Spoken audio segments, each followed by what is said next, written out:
What's up again, everybody? It's Ty with Montana Outlaw BBQ, coming back at you with another one of our how-to series. Today, we're gonna be talking about using the Montana Outlaw BBQ pork rub, seasoning up some pork chops.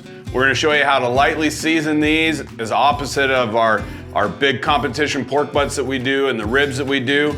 This sort of method can be used to season pork chops. It can be used to season pork tenderloins. If you want to do pork steaks, you can do those. We've done those in the past. And all of those things, hopefully we'll find our way to our channel. But today, using a very simple pork chop, we're gonna put a light coat of seasoning on there, show you how to make things nice, simple, and easy using the pork rub. Here's part of this how-to video. We like to talk a little bit about the rubs and what we have in it. So in this pork rub, it's gonna be a little bit more savory than our chicken rub. It's gonna have some more salts in there, less sugar. We also add in that good smoked paprika, a little activated charcoal in there so that we get a nice smokiness. So if you were gonna apply this rub, toss these in the oven, fry them off in a pan, you're still gonna get a little bit of that nice smoky flavor in there. As always with all of our rubs, no MSGs, no gluten, anything like that, so they're a really good, kind of wholesome rub. When we talk about applying it to like a pork chop or a pork steak, a tenderloin, we're gonna treat it like a steak with our beef rub. We're not gonna go as heavy. We're gonna go light, consistent, easy, maybe a light to medium coat again, just enough to cover up the meat, tamp it in. Now the pork rub is gonna react more like our beef rub with this meat. So we are gonna wanna allow a good rest period of 10 to 15 minutes, which should be just enough time to get our smoker going or whatever we're gonna cook these pork chops in. So about 10 to 15 minute rest after we apply this, but right now let's go ahead and show you how we apply this rub. Okay, as we apply this rub, like with anything that we do, about 6 inches over the product, nice little back and forth motion.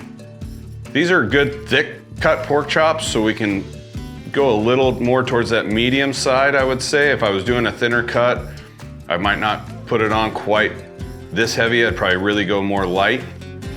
But we want to make sure that we get a good amount of rub on there. We're gonna take and tamp that in like we always do. We're gonna flip and repeat that process. Make sure you don't forget about your sides.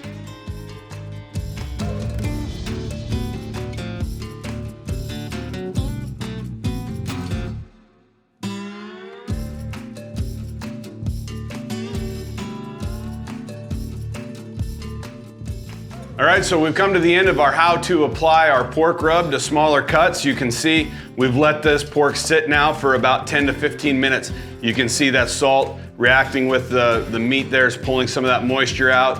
Why do we do that? We're trying to concentrate those fat flavors, get rid of that excess water that's inside some of this meat that we cook. If we can do that, we're gonna get a porkier flavor. We're gonna get more of that rub penetrating down in. Ultimately, that's gonna help you with a smoke ring on your big cuts of meats. But on this, we're just trying to concentrate that fat, let that get good penetration in there. Helps keep things moist for the first little while you're cooked too, so you're not gonna get that burned rub on there. We don't wanna burn our rub.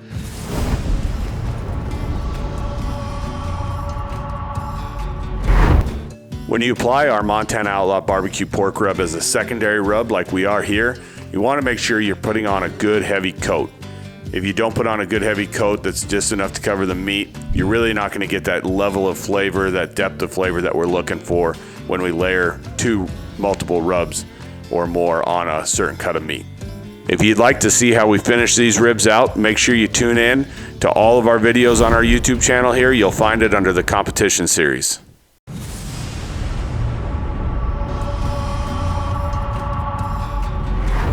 We always start on the back side, so what I call the fatty portion of it, and we're gonna start with the honey chipotle. And with this, you're gonna go kind of a medium coating. I wouldn't call this really heavy, so this is really gonna add some color. That honey component to it's gonna add a little bit of sweetness. We're gonna go a little bit heavier with, of course, the Montana Outlaw pork rub. And in this one, we want to cover up the meat. One thing to remember is on big cuts, briskets, roast, pork shoulders, anything like this, make sure you give it a proper amount of seasoning, because if you don't give it a lot of seasoning, you're not gonna get a whole lot of flavor. So don't be afraid, you're not gonna over season this cut. Make sure that we get all sides of it. This step here, I recommend for either cooking at home or competition. Just make sure that you cover all sides evenly and heavily on your big cuts. And then just stand it up and repeat on all 4 sides. We're gonna let this sit for 6 to 8 hours refrigerated before it goes in the smoker. Why do we wanna do that? We want this rub to penetrate in. It's gonna help pull out some of that water, concentrate the fats inside that pork, giving us a very, very porky flavor that we want in every single bite. If you want to see how we finish cooking this pork shoulder, make sure you subscribe to our YouTube channel. Head over to our competition series tab. You'll find the video there. If you guys want to know more about how we cook these pork chops out, make sure you head over to our channel where you'll find the full cook on these pork chops.